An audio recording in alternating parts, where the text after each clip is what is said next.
இஸ்ரவேல் ஜனங்களை, யூதர்களை ஹிட்லர் பண்ண மிக முக்கியமான கொடுமைகளில் ஒன்று அவர்களை நிர்வாணமாக்கினது. இதுதான் மிக முக்கியமானது. அவங்க ட்ரெஸ் எல்லாம் இராணுவ வீரர்களுக்கு தேவை, எங்களுக்கு பத்தலைன்னு சொல்லி யூதர்களுடைய ட்ரெஸ் எல்லாம் எடுத்துருவானாமா. அவங்க நிர்வாணமாக போட்டு தான் எரிச்சிருக்கிறான். அத்தனை பேரையும் 1000 பேர் 500 பேர்னு மொத்தமாக போட்டு எரிச்சிருக்கிறான். அத்தனை பேருடைய ட்ரெஸ்ஸையும் எடுத்துருவானா. ட்ரெஸ்ஸு மலை மேலே குமிஞ்சு கிடக்குமா, ஏன்னா ட்ரெஸ்ஸு தேவைப்படுதுன்னு சொல்லி. இது பர்டிகுலராக ஆமோஸ் 2:16 1936 43 நிறைவேறியது. கர்த்தர் சொன்ன தீர்க்க தரிசனம் துல்லியமாக. இப்போ தான் யூதனுக்கு அறிவு வந்துச்சு, இல்லை என்ன இருந்தாலும் நம்ம நாடு தான், என்ன இருந்தாலும் நமக்குன்னு உரியது நமக்குரியது தான். அவங்க அந்த நாட்டில் நம்ம என்ன தான் பணக்காரனாக இருந்தாலும் ஒரு நாள் வரும், நம்முடைய நாடு என்று ஒன்று இருக்கிறது, அந்த நாட்டுக்கு போனால் தான் எனக்கு சேஃப். கர்த்தர் சொல்லும் போது போகணும், அதான் ரொம்ப முக்கியம்.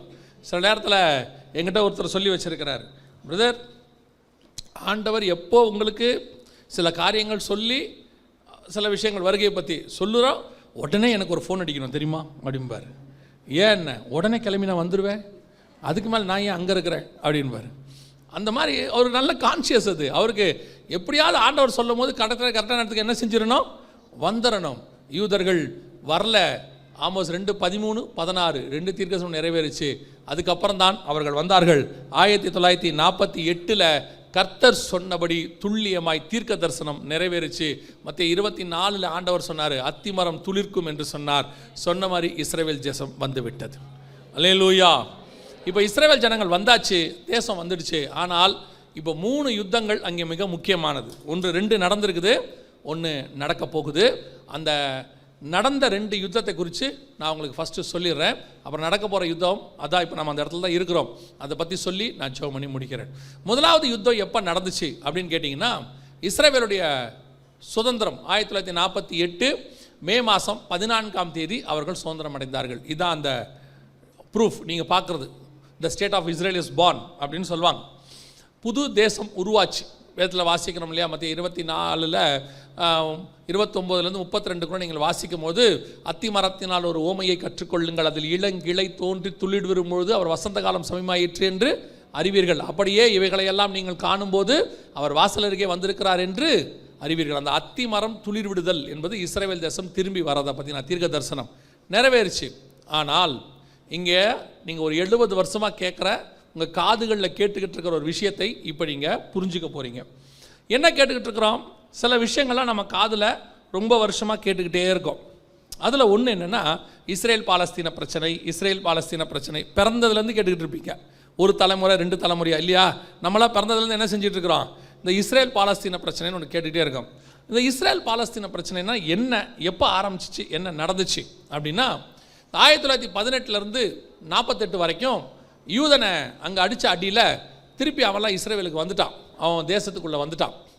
இவங்க வந்து கொஞ்சம் கொஞ்சமாக தேசத்தை ஃபார்ம் பண்ணி 1948 இஸ்ரவேல்னு ஒரு தனி நாடாக அவர்கள் பிரகடனப்படுத்த ஐநா சபையில் போய் எழுதி கொடுத்தாங்க. ஐநா சபையில் வந்த நாடுகள் எல்லாம் ஒத்துக்கிட்டு இஸ்ரவேல் தேசம் உருவாகிறதுக்கு அனுமதி கொடுத்தாங்க. ஆனால் இஸ்ரவேலை சுற்றி இருந்த அரபு நாடுகள் ஒரு 7 நாடுகள் என்ன செஞ்சாங்க, நாங்கள் ஒத்துக்க மாட்டோம். இஸ்ரவேலேருந்து எங்கேயோ இருந்து வந்தவங்க, அவங்க வந்து இப்போ திடீர்னு ஒரு 30 வருஷமாக வந்துட்டு அவங்க நாடுன்னு சொல்கிறாங்க, இதை நாங்கள் எப்படி ஏற்றுக்க முடியும் அப்படின்னு சொன்னாங்க. ஆனால் உங்களுக்கு தெரியும், பைபிளில் இருக்குது, ஐநா சபைக்கும் தெரியும், ஆபிரகாமுக்கே அது என்ன பண்ணப்பட்டது, வாக்கு பண்ணப்பட்டது. ஈசாக்கு அங்கே இருந்தார், யாக்கோபு அங்கே இருந்தார். அதையும் தாண்டி சொல்லணும்னா அங்கே 40 வருஷம் சவுல் ராஜ்யபாரம் பண்ணியிருக்கிறார், 40 வருஷம் தாவீது ராஜ்யபாரம் பண்ணியிருக்கிறார், 40 வருஷம் சாலமோன் ராஜ்யபாரம் பண்ணியிருக்கிறார். அதுக்கு பிறகு ரெகபியாம் நம்ம எல்லாரும் கேள்விப்படுறோம், சிதேக்கியா ராஜா காலத்துக்கு வரைக்கும் அவர்கள் ஆட்சி பண்ணியிருக்கிறாங்க. ஸோ இஸ்ரவேல் தேசம் அவர்களது. இதெல்லாம் பார்த்து தான் ஐநா சபை என்ன பண்ணுச்சு, அவங்கக்கிட்ட கொடுக்கறதுக்கு அவங்க வந்துட்டு ஒத்துக்கிட்டாங்க. ஆனால் இந்த 7 நாடுகள் ஒத்துக்கலை. அவங்க என்ன பண்ணாங்க, இஸ்ரவேலுக்கு விரோதமாக யுத்தம் அனௌன்ஸ் பண்ணாங்க. என்றைக்கு யுத்தம்னு கேட்டால் 14ஆம் தேதி சுதந்திரம், 15ஆம் தேதி காலையில் யுத்தம்னு சொன்னாங்க. 15ஆம் தேதி காலையில் 7 பக்கத்துலேருந்து நாங்கள் அடிக்க போகிறோம் அப்படின்னாங்க. அப்போது 14ஆம் தேதி பதவியேற்ற உடனே அன்னைக்கு இஸ்ரேலுக்கு பிரதமராக இருந்தவர் பேர் டேவிட் பென் கூரியன் அப்படிங்கிறவர். அந்த ஃபோட்டோவில் குட்டியாக தெரிவார் பாருங்க, அவர் தான் டேவிட் பென் கூரியன்.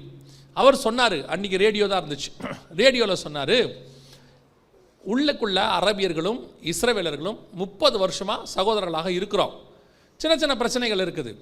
இந்த யுத்தத்தை 7 நாடுகள் சொல்லுது. அவங்க யுத்தத்துக்கு வராங்க, நாம் சேர்ந்து யுத்தத்தை செய்வோம், யுத்தம் முடிஞ்ச பிறகு நம்முடைய பேச்சுவார்த்தையில் எல்லாத்தையும் தீர்த்துக்கலாம், அந்த 7 நாடுகள் சொல்கிறத கேட்காதீங்க அப்படின்னு அவர் சொன்னார். ஆனால் இந்த 7 நாடுகள் என்ன சொன்னாங்கன்னா, உள்ளுக்குள்ளே இருக்கிற நீங்கள் அரபியர்கள் மத ரீதியாக எங்களுக்கு நீங்கள் சகோதரர்கள், இப்போ யுத்தம் ஆரம்பித்தா உங்களையும் கொல்ல வேண்டி வரும், நாங்கள் உங்களை கொல்ல விரும்பலை, அதனால் யார் யாரெல்லாம் எங்கெங்கே இருக்கிறீங்களோ அப்படியே உங்கள் எல்லைகளை விட்டு என்ன செய்யுங்க, வெளியே வாங்க. அன்றைக்கி இஸ்ரேல் குட்டி ஒரு 8000 சதுர கிலோமீட்டர் தான் இருந்துச்சு. வெளியே வந்துருங்க, நாம் என்ன செய்வோம், யுத்தத்தை 2 நாளில் முடிச்சுடுவோம், அதுக்கு பிறகு முழு இஸ்ரேலை உங்கள் கையில் நாங்கள் கொடுக்குறோம் அப்படின்னு சொன்னாங்க. இந்த 2 பேர் சொன்னதில் இந்த அன்னைக்கு உள்ளே இருந்த பாலஸ்தீனர்கள் என்ன பண்ணாங்க, இந்த 7 நாடுகளை நம்பினாங்க. நம்பி இப்போது தங்கள் எல்லைகளை விட்டு வெளியே வந்தாங்க.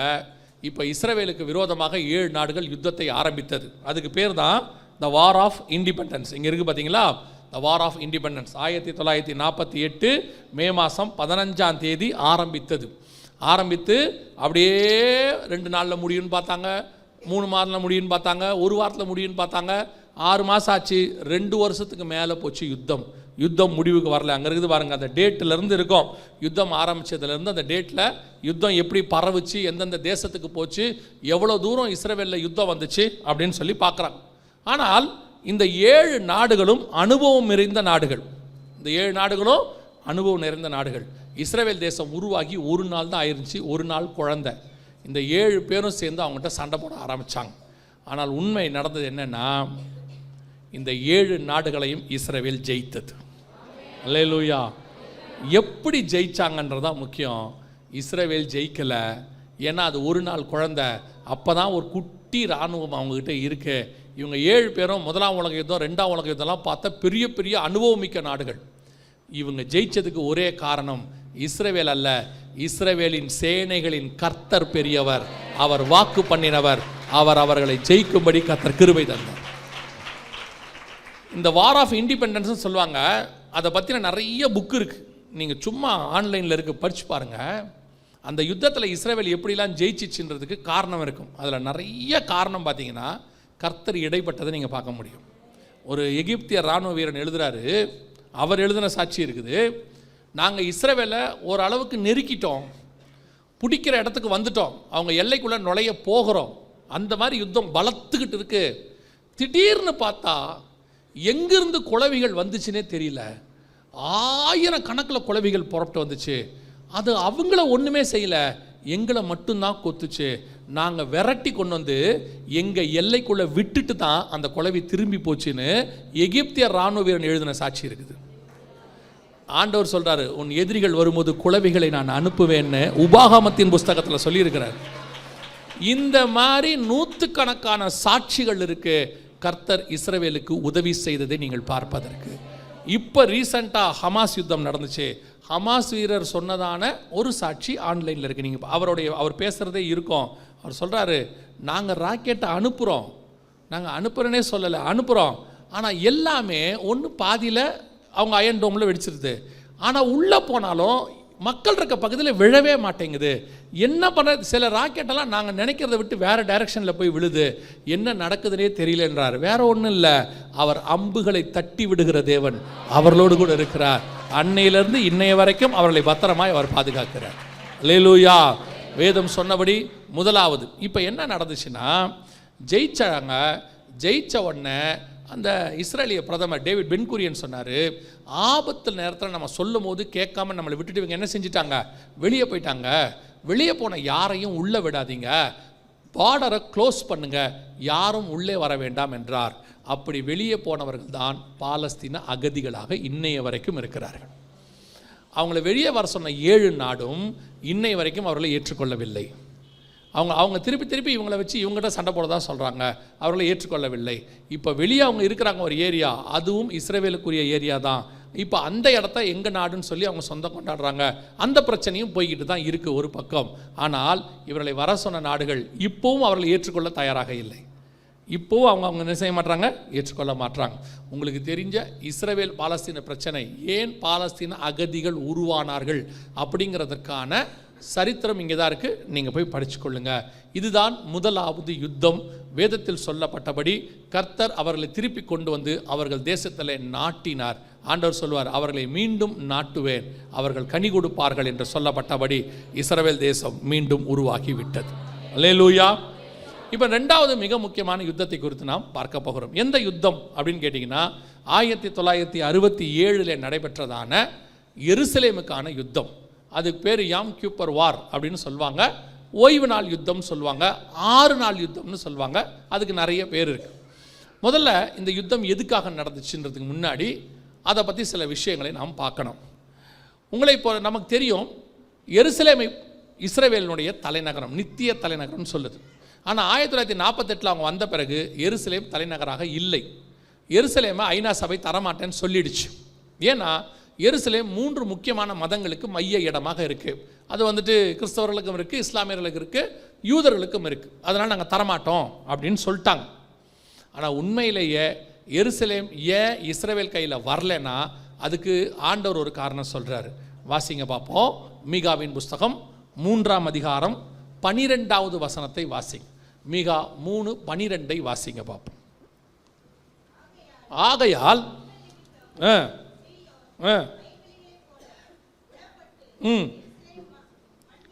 எருசலேம் மண்மேடுகளாகி போகும், ஆலயத்தின் பர்வதம். ஏன் ஆண்டவர் சொல்றாரு? மீகா எரேமியா காலத்தில் இருந்த ஒரு தீர்க்கதரிசி. எரேமியா 26லையும் இந்த வசனம் இருக்கும். மீகா சொன்னார்னு எரேமியா எழுதியிருப்பார். ஏன் அப்படி நடந்துச்சுன்னு கேட்டிங்கன்னா, இஸ்ரவேல் ஜனங்க தேசத்துக்கு வந்துட்டாங்க. ஆனால் வந்த பிறகு பார்த்தீங்கன்னா தேசம் எப்படி இருந்துச்சா, கர்த்தர் அருவருக்கிற மாதிரி வச்சுருந்தாங்களாம். அந்த காலத்தில் எசேக்கியேல் எரேமியா காலத்தில் எப்படின்னு கேட்டால், கர்த்தர் அருவருக்கிற எல்லா அருவருப்புகளும் அவர்கள் தேசத்தில் காணப்பட்டது. இஸ்ரவேல் ஜனங்க, இந்த இஸ்ரவேல் ஜனங்கிட்ட ஒரு குணம் இருக்குது. அவன் நல்லா வருவான், கொஞ்ச நாள் எப்படி இருப்பான், ஒழுங்காக இருப்பான். அப்புறம் போக போக ஆண்டவர்கிட்ட என்ன செய்வான், தூரம் போவான். கர்த்தர் அவனை எச்சரிப்பார், கேட்க மாட்டான். அப்புறம் போட்டு அடிப்பார்.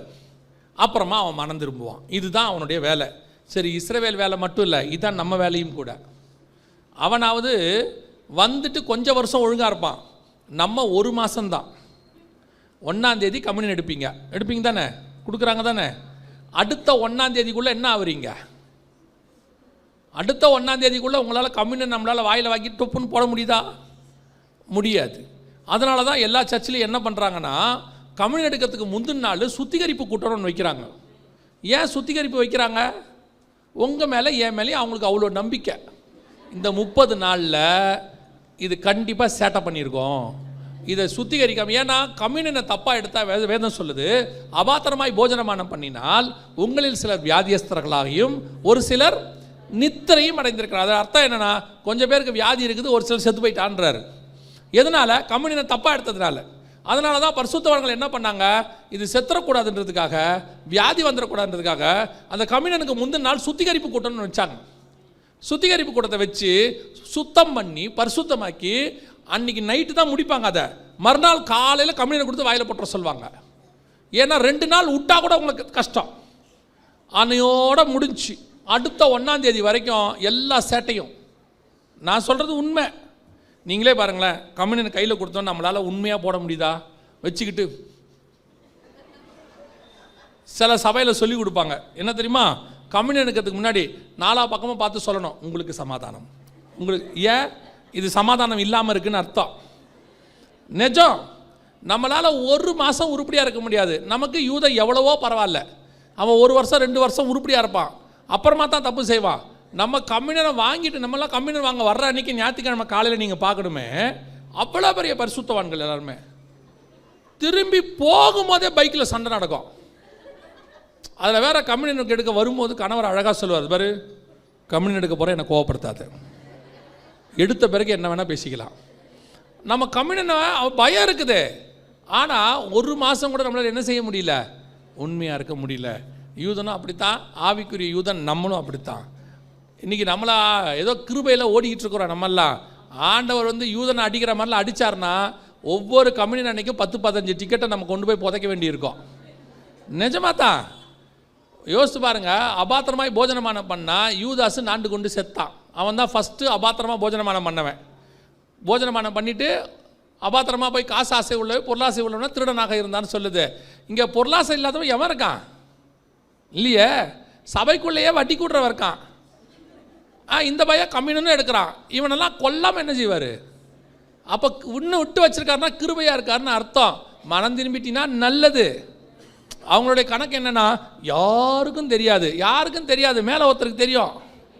இங்கே நம்ம பர்ஃபெக்ட் இல்லை, பர்ஃபெக்டாக முயற்சி பண்ணுறோம். அதை துணிகரமாக செய்யக்கூடாது. அதை நாங்கள் வரும்போது பேசிகிட்டு இருந்தோம். கர்த்தர் எவனை விடாமல் அடிச்சிருக்கிறாருன்னு பார்த்தீங்கன்னா அந்த துணிகரமாக பேசுகிறவனை தான். அது ஆதாமாக இருக்கட்டும், காயினாக இருக்கட்டும், சவுலாக இருக்கட்டும், யூதாஸாக இருக்கட்டும், துணிகரம் கர்த்தருக்கு பிரியம் இல்லாதது. அதே நேரத்தில் நீங்கள் ஒத்துக்கொண்டு அவரிடத்தில் நீங்கள் ஒத்துக்கொண்டு பாவங்களை அறிக்கை செய்தால் தேவன் இரக்கத்தை காட்டுவதற்கு வல்லமை உள்ளவராக இருக்கிறார். அல்லேலூயா. இன்னைக்கு யூதன் அந்த மாதிரி செய்கிறான். தேசத்தை ஆண்டவர் சொல்கிறாரு, எருசலேம் மண்மேடுகளாகி போகும். ஏன் மண்மேடாக்கி போட்டுட்டீங்க ஆண்டவரை? காரணம், எனக்கு பிரியமில்லாத எல்லா அருவருப்புகளும் தேசத்தில் இருக்கு.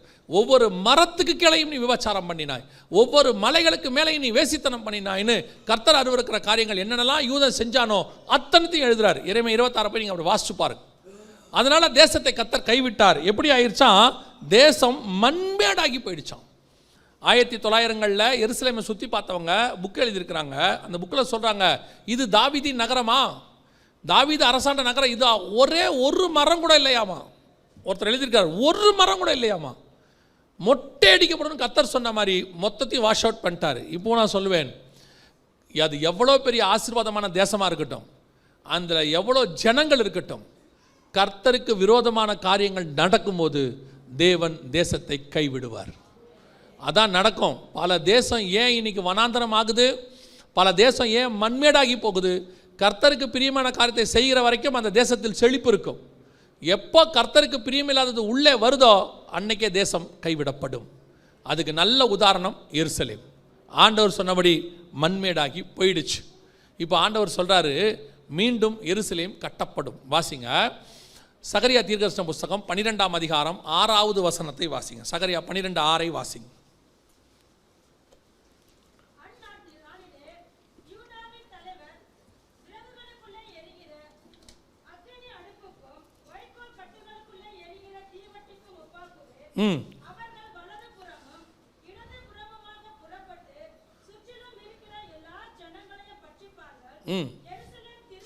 எருசலேம் திரும்பவும் தன் ஸ்தானமாகிய எருசலேமிலே குடியேற்றப்பட்டிருக்கும். இந்த பைபிள் வச்சிருக்கிறவங்க அப்படி பார்க்குறவங்களுக்கெல்லாம் சொல்கிறேன், அந்த சகரியா 12:1 முதல் 6 வசனத்தை நோட் பண்ணி வச்சுக்கோங்க.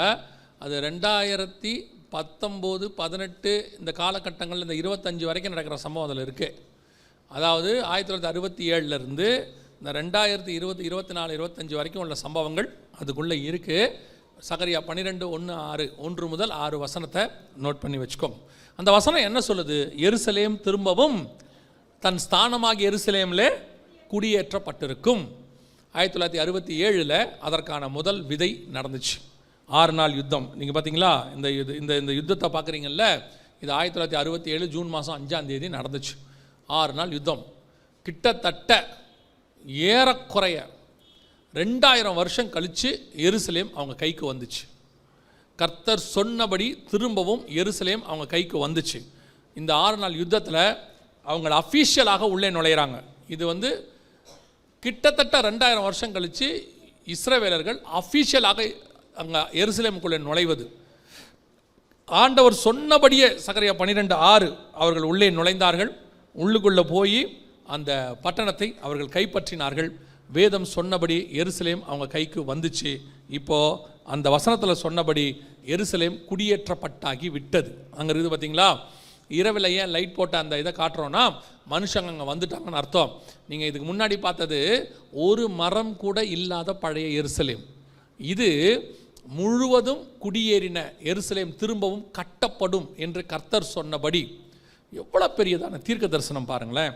இந்த எருசலேம் கூட இருந்த பெரிய பட்டணங்கள் எத்தனையோ இருக்குது. நினிவே இருக்குது, பாபேல் இருக்குது, பாபிலோன் இருக்குது, தீரு இருக்குது. பைபிள்லேருந்து சொல்கிறேன், இன்றைக்கி ஒரு பட்டணமும் இல்லை. பாபிலோனை பற்றி நேபுகாத்நேச்சார் சொல்லும் போது சொல்கிறாரு, நான் கட்டிய மகா பாபிலோன். பாபிலோனில் பற்றி சொல்கிறாங்க, அந்த கோட்டைக்கு மேலேயே ஒரே நேரத்தில் 6 ரதம் ஓடுமா. நம்ம ஊரில் சொன்னோம்னா 6 காரு ஒரே நேரத்தில் ஓடுமா. இப்போ நம்ம ஊரில் போய் பாருங்கள், 3 லேன் தானே இருக்குது கார் போகிறதுக்கு, அந்த பக்கம் ஒரு 3 லேன் இருக்குது ஹைவேஸில். அந்த அகலத்துக்கு கோட்டை சுவர் இருந்துச்சான். இதெல்லாம் 1.5 அடி 2 அடி சுவர் தான். 6 கார் ஓடுற அளவுக்கு ரதம் ஓடுற அளவுக்கு அப்படிப்பட்ட கோட்டை கட்டப்பட்டதான ஒரு பட்டணம் இன்னைக்கு மண்மேடாகி போய் தண்ணிக்குள்ளே போயிடுச்சு. நினிவே சனகரிப்பு சொல்கிறாரு, அந்த பட்டணம் இன்னைக்கு இல்லாமல் போயிடுச்சு. தீரு மண்ணை கூட சுரண்டிட்டான அலெக்சாண்டர், இல்லாமல் போயிடுச்சு. ஆனால் 2000 வருஷம் கழிச்சு அதே ஸ்தானத்தில் ஒரு பட்டணத்தை கொண்டு வந்து நிறுத்த கர்த்தரால் முடியும். ஆனால் அது எருசலேம் பட்டணம் மட்டும்தான். உலகத்தில் எத்தனையோ பட்டணங்கள் இன்னைக்கு இல்லாமல் போயிடுச்சு, தண்ணிக்குள்ளே போயிடுச்சு. நான் எப்பவும் சொல்வேன், இந்த எருசலேமை திருப்பி கொண்டு வர கர்த்தரால் முடியுமானால் முடிந்து போன உன்னுடைய எத்தனையோ காரியங்களை திருப்பி கொண்டு வருவதற்கு கர்த்தர் வல்லமை உள்ள தேவனாய் இருக்கிறார். முடிஞ்சு போச்சு, இல்லை அவ்வளோதான், ஓவர் ஆயிடுச்சு, நிறைய சொல்லுவாங்க, என்னென்னமோ சொல்லுவாங்க. யார் சொன்னாலும் நம்பாதிருங்கள். கர்த்தர் சொல்லுகிற வரைக்கும் நீங்கள் அதை நம்பவே கூடாது. கர்த்தர் ஒன்று சொல்லணும். ஒரு முறை ஒருத்தர் சொன்னார் என்னை பார்த்து, உன் ஊழியத்தை முடிச்சு காட்டுறேன் பார்க்குறியா அப்படின்னு கேட்டார். எனக்கு ஆண்டவர்கிட்ட போய் கேட்டேன், ஆண்டவரே என் ஊழியத்தை முடிச்சிடுறேன்னு சொல்கிறாருப்பா அப்படின்னு. ஆண்டவர் சொன்னார், உன்னை நான் அபிஷேகம் பண்ணேன், நான் சொல்கிற வரைக்கும் இந்த ஊழியத்துலேருந்து ஒருத்தம் கூட உன்னை தள்ள முடியாதுன்னு சொன்னார். அதைத்தான் நான் உங்களுக்கும் சொல்கிறேன். எருசலேமை திரும்ப கொண்டு வந்து கட்டுவதற்கு கர்த்தர் வல்லமை உள்ளவராக இருப்பாரானால் உங்களையும் திரும்பி கொண்டு வந்து கட்டுவதற்கு அவர் வல்லமை உள்ள தேவனாக இருக்கிறார். அல்லேலூயா. கர்த்தர் சொன்னபடி இதான் 2வது மிக முக்கியமான யுத்தம். எருசலேம் திரும்பி வந்துச்சு, குடியேற்றப்பட்டாகி விட்டது. ஆனால் அந்த நீங்கள் வாசித்த வசனத்தில் சகரியா 12:6 ஒரு முக்கியமான வார்த்தை இருக்குது. அதான் ரொம்ப இம்பார்ட்டன்ட். எருசலேம் திரும்பவும் தன் ஸ்தானமாகிய எருசலேமிலே குடியேற்றப்பட்டிருக்கும். அப்போ எருசலேமுடைய ஸ்தானம் என்ன? எருசலேம் தன் ஸ்தானமாகிய எருசலேமில். அப்போ எருசலேமுக்குன்னு ஒரு ஸ்தானம் இருக்குது. ஸ்தானம்னா என்ன? உதாரணமாக நாம் இங்கே எல்லாம் விசுவாசி தான், ஆனால் வீட்டில் தகப்பன் தாயின்னு ஒரு ஸ்தானம் இருக்குது. ஆஃபீஸில் மேனேஜரு அல்லது சிஇஓ அல்லது ஹெச்ஆர் அல்லது பியூனு ஏதோ ஒரு ஸ்தானம் இருக்குது. அந்த மாதிரி எருசலேமுக்கு ஒரு ஸ்தானம் உண்டு. அது என்னன்னு கேட்டிங்கன்னா, மகாராஜாவின் நகரம். அது எருசலேம் இஸ்ரவேலின் நித்திய தலைநகரம். எருசலேம் என்னது? எருசலேமுக்கு இஸ்ரவேலுக்கு என்னது? தலைநகரம்னு இருக்குது. ஆனால் 1967 பட்டணம் வந்துடுச்சு, தலைநகரம் மாறல. டெல் அவிவ் தான் தலைநகரம், எருசலேம் மாறவே இல்லை. ஏன் மாறல அப்படின்னா ஒரே காரணம்தான், கர்த்தருடைய நேரம் வரவில்லை. கர்த்தர் எப்போ சொல்கிறாரோ அது அந்த நிமிஷத்தில் தலைநகராக மாறும். அந்த தலைநகராக கர்த்தர் மாற்றின அற்புதம் இருக்குது பாருங்க, அது நம்ம காலத்தில் செஞ்சது, நம்ம பீரியடில் நடந்த பெரிய அற்புதம். இப்போ நீங்கள் சகரியா 12 எடுத்துக்கொள்ளுங்க, 3வது வசனத்திலேருந்து வாசிங்க சொல்கிறேன்.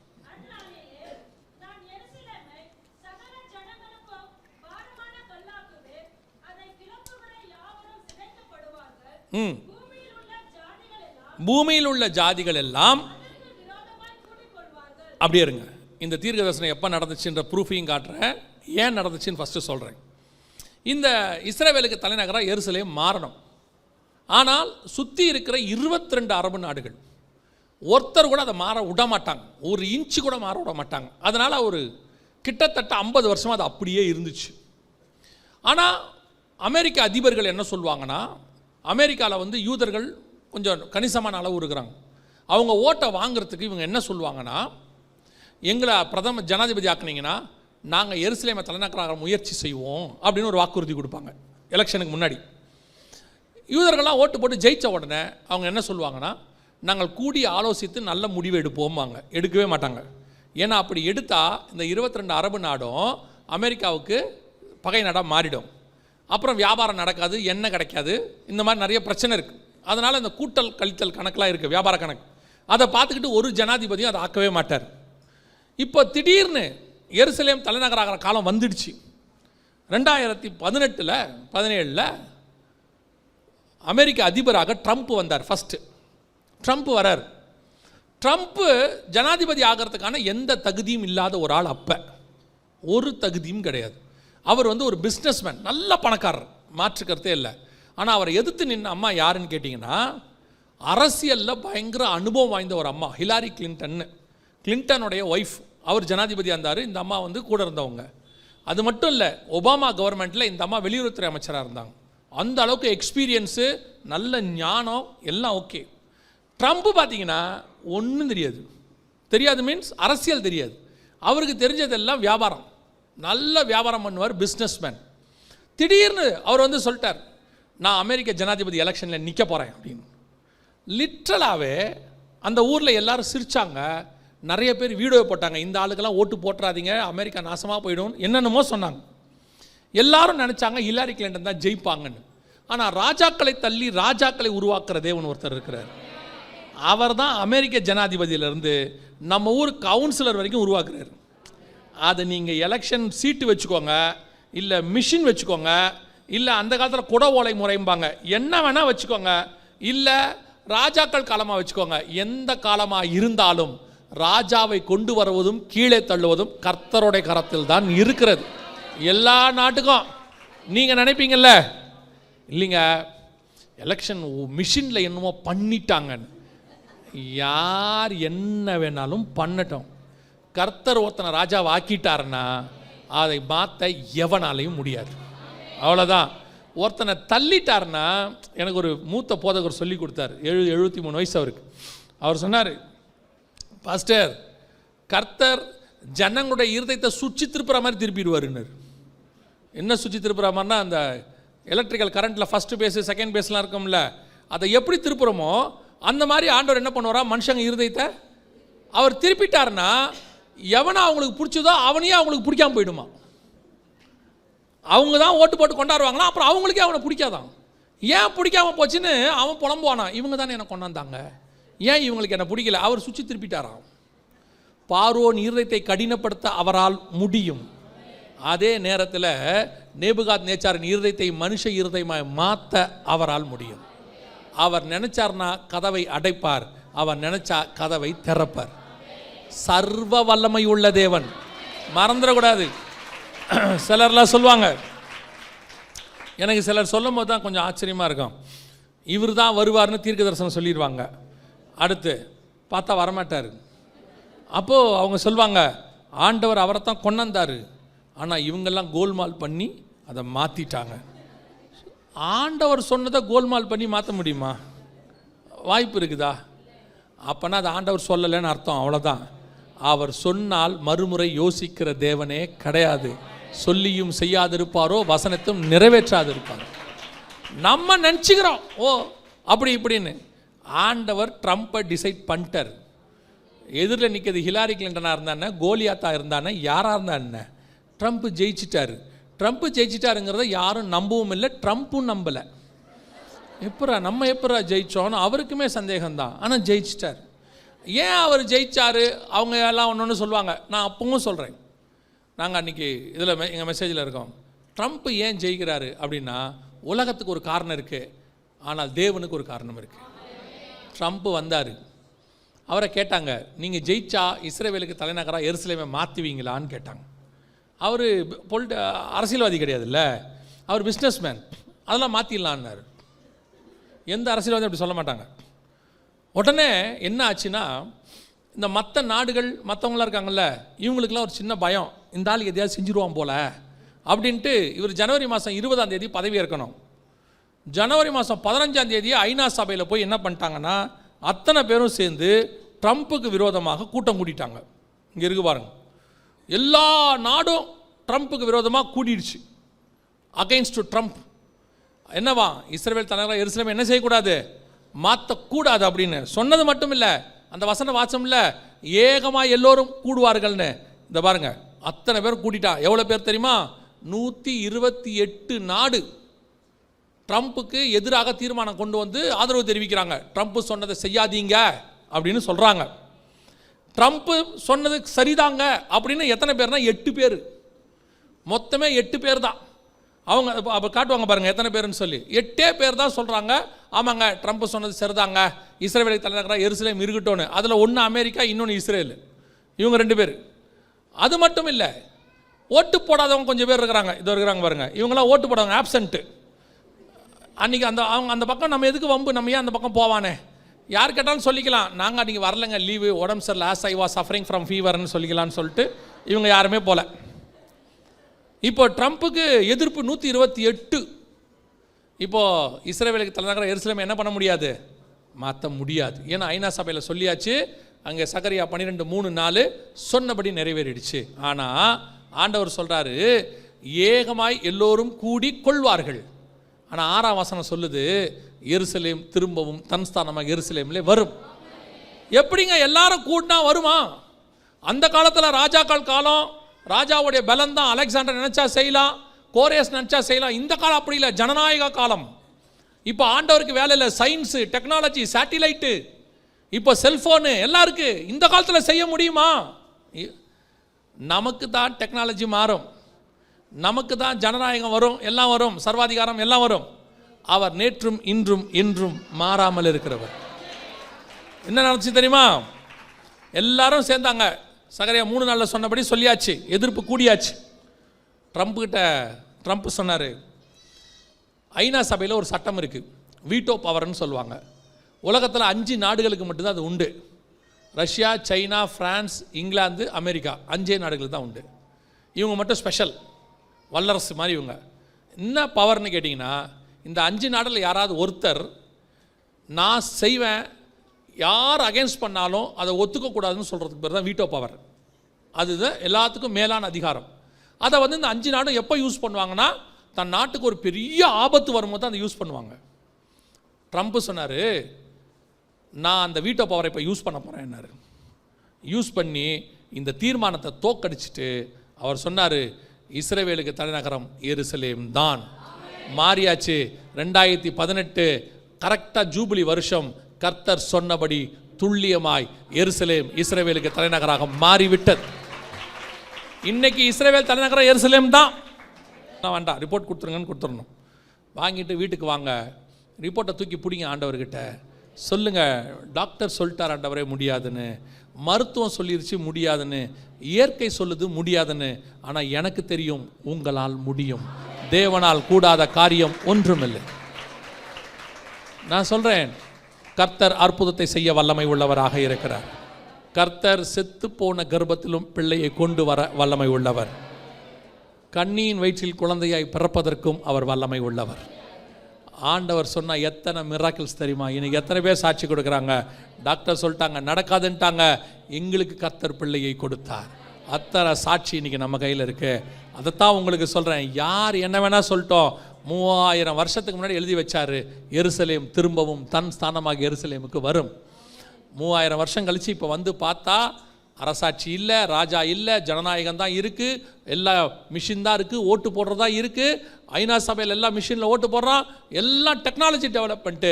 இந்த காலத்தில் கர்த்தருடைய வார்த்தை நடக்குமா? இந்த காலத்தில் மட்டுமல்ல, இன்னும் 500 வருஷம் ஆனாலும் கர்த்தருடைய வார்த்தை ஒளிந்து போகாது. வானமும் பூமியும் ஒளிந்து போனாலும் கர்த்தருடைய வார்த்தை ஒரு நாளும் ஒழியாது. அவ்வளோதான். திரும்பவும் தன் ஸ்தானமாக எருசலேமுக்கு அது என்ன வந்துருச்சு? கட்டப்பட்டாச்சு. அதே ஸ்தானத்துக்கு வந்து நின்றுச்சு எருசலேம். அல்லேலூயா. இன்னைக்கு டெல்லவீவ் பட்டணத்தை போட்டு அடின்னு அடிக்கிறாங்க. டெல்லவீவ் பட்டணம் ஒன்று இருக்குது, எருசலேம் இஸ்ரவேல் தலைநகரம். அதை போட்டு ஏன் அடிக்கிறாங்க தெரியுமா? இந்த யூதா என்ன பண்ணுறான், எருசலேமையும் வச்சுக்கிட்டான், டெல்லவீவும் வச்சுக்கிட்டான். 2 தலைநகரம் மாதிரி வச்சுக்கிட்டான். ஆண்டவர் பார்த்தாரு, ஒரு தலைநகரம் தான் இருக்கணும், இன்னொன்று என்ன பண்ணிடலாம், க்ளோஸ் பண்ணிடலான்ட்டார். போட்டு குண்டு போட்டுலாம் அடிச்சுக்கிட்டு இருக்கிறான். டெல்லவீவில் அந்த பென்குரியன் ஏர்போர்ட்டுன்னு இருக்குது, போட்டு அடிச்சு போட்டாங்க. எல்லாரும் ஏன் எப்படி இஸ்ரேல் அடித்தாங்க, அவன் ஏன் அடித்தானா, அது தலைநகரம் இல்லை, இதுதான் தலைநகரம். வந்தாச்சு கர்த்தர் சொன்னபடி. இப்போ தான் கடைசி யுத்தத்தை குறித்து பார்த்துட்டு நம்ம முடிக்க போகிறோம். நல்லா கவனிங்க. நம்ம வாசித்த வசனம். இப்போ தேசத்துக்கான யுத்தம் முடிஞ்சிருச்சு, தேசம் வந்துடுச்சு. தலைநகரத்துக்கான யுத்தம் முடிஞ்சிருச்சு, தலைநகரமும் அவங்க கைக்கு என்ன செஞ்சிருச்சு, வந்துருச்சு, அதே ஸ்தானத்துக்கு வந்துருச்சு. ஆனால் இப்போ நடக்கிற யுத்தம் மிக முக்கியமான யுத்தம். இது எதுக்கான யுத்தம் அப்படின்னு கேட்டிங்கன்னு சொன்னால், தேவாலயத்துக்கான யுத்தம். இது இருக்குது பார்த்தீங்களா, தேவாலயத்துக்கான யுத்தம். என்னங்க தேவாலயத்துக்கான யுத்தம்? இஸ்ரவேலில் எருசலேமிலே ஒரு தேவாலயம் இருந்துச்சு. முதல்ல தேவாலயம் தான் வரணும். அப்படி தேவாலயம் வரணும்னா முதல்ல தேசம் வரணும். தேசம் வரணும்னா தேவாலயம் எருசலேமில் வரணும். அப்போ அடுத்து என்ன வரணும், எருசலேம் வரணும். அதுவும் வந்துடுச்சு. இப்போ அடுத்து என்ன வர வேண்டியிருக்கு, தேசம் வந்து தலைநகரம் வந்தால் தான் தேவாலயம் வரும். முதல் 2 யுத்தம் தேசத்துக்கும் தலைநகரத்துக்கும். இப்போ வந்திருக்கிறது தேவாலயத்துக்கான யுத்தம். இந்த 2 தேவாலயம் அங்கே இருந்துச்சு. ஒன்று சாலமோன் கட்டினது, இன்னொன்று செருபாபேல் கட்டினது. சாலமோன் கட்டின தேவாலயம் நேபுகாத் நேச்சாரால் இடிக்கப்பட்டு விட்டது. ஏன் இடிக்கப்பட்டுச்சு தேவாலயம் அது தெரிஞ்சுக்கோங்க. ஏன்னா இப்போ நீங்கள் நானும் தேவனுடைய ஆலயமாக இருக்கிறோம். இப்போ நாம் ஒரு ஆலயத்துக்குள் இருக்கிறோம். ஒரு ஆலயத்தை கர்த்தர் கட்டுவதற்கு காரணம் இருக்கிறது. நான் எப்பவும் சொல்லுவேன், திடீர்னு ஒருத்தரை கூப்பிட்டு ஆண்டவர் ஒரு இடத்துக்கு அனுப்பி நீ போய் அங்கே சர்ச்சை ஆரம்பின்றார். அங்கே ஒரு 20 வருஷத்துக்கு முன்னாடி 30 வருஷத்துக்கு முன்னாடி வந்திருப்பார். வந்து பார்த்தா இந்த இடத்துல இருக்கவே முடியாதுன்னு ஒரு முடிவு எடுத்திருப்பார். இந்த இடத்துல சர்ச்சை ஆரம்பிக்கவே. நான் எத்தனையோ பாஸ்டர்ஸ்ட்டை உட்காந்து கேட்பேன், கொஞ்சம் வயசான பாஸ்டர்ஸ்ட்டை உட்காந்து கேட்பேன், எப்போ இங்கே வந்தீங்க? சாட்சி கேட்டால் சொல்லுவாங்க, பாஸ்டர் நான் வரும்போது இந்த இடத்துக்குள்ளே மனுஷன் வாழ முடியாது, அவ்வளவு மோசம், எல்லாம் குடிகாரம், அப்படி இப்படிம்பாங்க. இவங்க நினச்சிக்கிட்டாங்க ஆண்டவர் தெரியாமல் இவங்களை அமுச்சிட்டாருன்னு. அவர் தெரிஞ்சு தான் அங்கே அமிச்சார். ஏன் அமிச்சார் தெரியுமா? அந்த இடம் அழிவுக்கு நேராக வந்துடும். அந்த இடத்த காப்பாற்றணும்னா ஒரு 10 நீதிமான் அங்கே வேணும். அந்த 10 நீதிமானை உருவாக்கத்தான் ஒரு ஊழியக்காரனை கர்த்தர் அங்கே அனுப்பி வச்சார். இவன் போய் 10 நீதிமான் அங்கே உருவாக்கிட்டானா அந்த இடத்தை அழியாதபடி கர்த்தர் பார்த்துப்பார். ஏன்னா ஆபிரகாம் சொல்கிறார்ல, 10 நீதிமான் இருந்தால் அழிப்பீரோ? ஆண்டவர் சொன்னால் அழிக்க மாட்டேன். அந்த வாக்கு தத்தத்தின்படி 10 நீதிமான் ஒரு இடத்துல வரணும். ஒரு இடம் அழிவுக்கு நேராக வந்துச்சுன்னா அந்த இடத்த காப்பாற்ற கடைசி சான்ஸ் சர்ச் மட்டும்தான் இருக்கு, வேற கிடையவே கிடையாது. அப்படி இருக்கும்போது ஆண்டவர் தான் ஆலயத்தை கட்டுறாரு. அவரே சொல்றாரு இதை இடிச்சுடுவேங்கிறாரு. எதுக்காக இடிக்கிறாரு? வாசிங்க. ஃபர்ஸ்ட் ஆலயம் ஏன் இடிக்கப்பட்டுச்சு? நேபுகாத் நேச்சார் ஏன் இடிச்சாரு? வாசிங்க. எசேக்கியேல் புஸ்தகம் 8ஆம் அதிகாரம் 6வது வசனத்தை வாசிங்க. எசேக்கியேல் 8:6 வாசிங்க.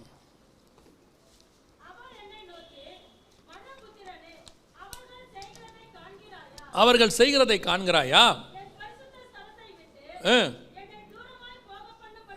ஆலயத்தை விட்டு தூரமாய் போக பண்ணும்படியான தேவனுடைய ஜனங்கள் இங்கே செய்கிற ஆலயத்துக்குள்ள என்ன இருந்துச்சா? அருவருப்பு. நீங்க அப்புறமா போய் எசேக்கியேல் புஸ்தகத்தை முழுசா வாசிங்க, 8ஆம் அதிகாரத்தை. என்னென்ன அருவருப்பு இருந்துச்சுன்னு ஆண்டவர் சொல்றார். அதெல்லாம் இப்போ மாடர்னைஸா சர்ச்சுக்குள்ள இருக்கு. எல்லாம் மாடர்னைஸ், அதாவது இந்த காலத்துக்கு ஏற்ற மாதிரி எல்லாம் மாறி சர்ச்சுக்குள்ள எல்லாம் அருவருப்பு. கர்த்தர் பார்க்குறாரு.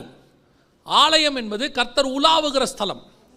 ஆண்டவர் அப்படித்தான் சொல்றார். வெளிப்படுத்தின விசேஷம் 2:1 7 பொன் குத்து விளக்குகளின் மத்தியில் உலாவுகிறவர் சொல்லுகிறதாவது. மோசே கிட்ட கூடாரத்தை கட்டும்போது கர்த்தர் சொல்றார், உன் நடுவிலே தங்கி வாசம் பண்ணும்படிக்கு. ஆலயம் என்பது கர்த்தர் வாசம் பண்ணுகிற இடம், கர்த்தர் உலாவுகிற இடம். உள்ளுக்குள்ள எல்லா அருவருப்பும் வருது. அமெரிக்காக்கெல்லாம் போயிட்டீங்கன்னா சபைக்குள்ளேயே ஓரின சேர்க்கை, ஆணுக்கு ஆணுக்கும் கல்யாணம், பெண்ணுக்கும் பெண்ணுக்கும் கல்யாணம் பண்ணி வைக்காட்டி பாஸ்டருக்கு ஜெயில். பாஸ்டர் நல்ல வேலை இப்போ ட்ரம்ப் வந்திருக்கிறாப்புல, வந்துட்டு கொஞ்சம் நிறுத்தி வச்சிருக்கிறாப்புல அது எல்லாத்தையும். அதுக்கு முன்னாடி 8 வருஷம் 4 வருஷம் தலை விரிச்சு ஆடினாங்க எல்லாம். ஏன் ட்ரம்ப்பை யாருக்கும் பிடிக்க மாட்டேன்னு தெரியுமா? பாருங்க, அவர் வாழ்நாளெல்லாம் மோசமாக வாழ்ந்தார், அவர் லைஃப். அதை விட்டுருங்க. இங்கே நம்ம எல்லாம் ரொம்ப மோசமாக வாழ்ந்தவங்க தான். நம்ம அவர் அந்த ஆளை சொல்கிறதுக்கு நமக்கு ஒன்றும் தகுதி இல்லை. ஒரு 10 பைசா இல்லாமல் நம்ம பண்ண சேட்டை பெருஞ்சாட்டை. அந்த ஆள் இருக்கிறதுல கோடீஸ்வரன், அவன் சேட்டை பண்ணாமல் இருப்பானா? நம்மக்கிட்ட காசே இல்லை, நம்ம பண்ணுற சேட்டை அவ்வளோ மோசம். சரி, நான் அந்த ஆளுக்கு வக்காலத்து வாங்கலை. ஒரு இங்கிலீஷில் சொல்லுவாங்க, எவ்ரி செயின்ட் அத சின்ஃபுல் பாஸ்ட்டும்பாங்க. எல்லா பரிசுத்தவான்களுக்கும் ஒரு பாவமான இறந்த காலம் இருக்கும். அங்கேருந்தான் நம்ம எல்லோரும் வந்தோம். ஆனால் இப்போ அந்த ஆள் பார்த்தீங்கன்னா பியூர் ஸ்பிரிச்சுவல் ஆகிட்டார். என்ன திடீர்னு ஸ்பிரிச்சுவல் ஆகிட்டார்னு பார்த்தா, ஒரு எலெக்ஷனுக்கு முன்னாடி அவரை ஷூட் பண்ணிட்டாங்க. ஷூட் பண்ணுறதுக்கு முன்னாடியே ஒரு ஊழியக்காரர் ப்ராஃபஸியாக சொல்கிறாரு, ட்ரம்ப்பை கொல்ல பார்ப்பாங்க, ஆனால் குண்டு கழுத்துக்குள்ளே போகாது, அது காதை உரசி கொண்டு போகும்னு ப்ராஃபஸி சொன்னார். அதுவும் இருக்குது, நீங்கள் பார்க்கலாம். கரெக்டாக ஷூட் பண்ணுறாங்க, கரெக்டாக காதை கிழிச்சிக்கிட்டு குண்டு போகுது, உள்ளே போல. இவங்க நினச்சாங்க ட்ரம்ப் பயந்துருவாருன்னு. ட்ரம்ப் சொல்கிறாரு, நான் ஏன் உயிரோடு இருக்கிறேன்னு தெரியுமா? கடவுள் ஏன் என் ஜீவனை எடுக்காமல் பாதுகாத்தாருன்னா அவருக்கு நான் ஊழியம் செய்வதற்காக. இப்போ அப்படியே ஆப்போசிட்டாக மாறிவிட்டாப்ல. எது எதெல்லாம் பைபிளுக்கு அகைன்ஸ்டாக இருக்கோ எல்லாத்தையும் தூக்குறான்றாப்ல.